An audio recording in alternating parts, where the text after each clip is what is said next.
Hello, I'm Congressman Brad Sherman from California's best named city, Sherman Oaks. For 29 years, I've served on the House Foreign Affairs Committee and served in the United States Congress. And I'm the second most senior Democrat on the Foreign Affairs Committee.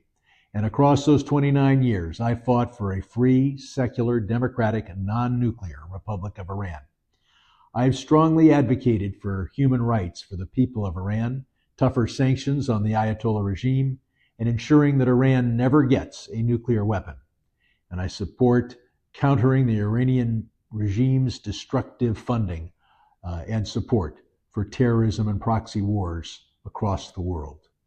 I am the Democratic lead on U.S. House Resolution 166, which condemns state-sponsored terrorism and human rights abuses of the Islamic Republic, and which now has the backing of 227 bipartisan co-sponsors, well over half the United States House of Representatives.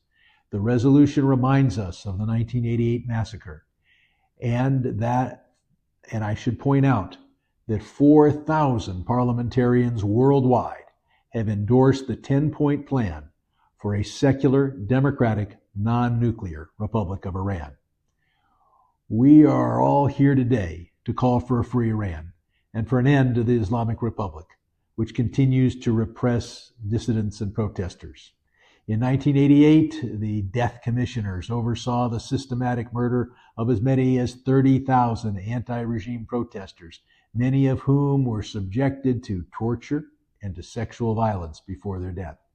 The memory of those brave Iranians cannot be forgotten, which is why I co-sponsored a resolution condemning the government of the Islamic Republic of Iran for the massacres of political prisoners in 1988, as well as the massacres of so many in recent years, including 2018, 2019, and the 2022 uprisings.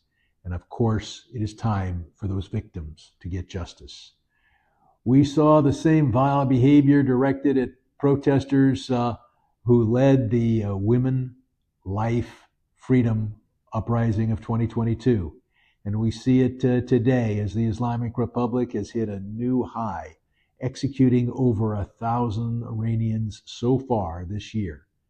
And those are just the executions that we happen to know about.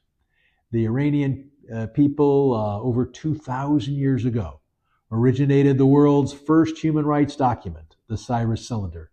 Today, the Iranian people deserve a government that grants them the human rights that their ancestors envisioned for a world 2 millennia ago. Unfortunately, they're stuck with a dictatorship for now.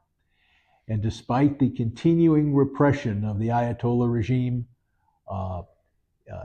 it is the weakest and closest to collapse that it has ever been.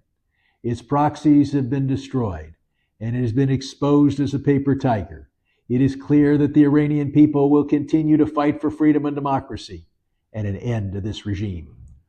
Though it may take decades of struggle, I know we will finally see a democratic Iran. The Assad family ruled Syria since 1971. It massacred many Syrians for 5 decades. But we saw just recently every dictatorial and bloodthirsty regime eventually loses to its own people. Its days are numbered.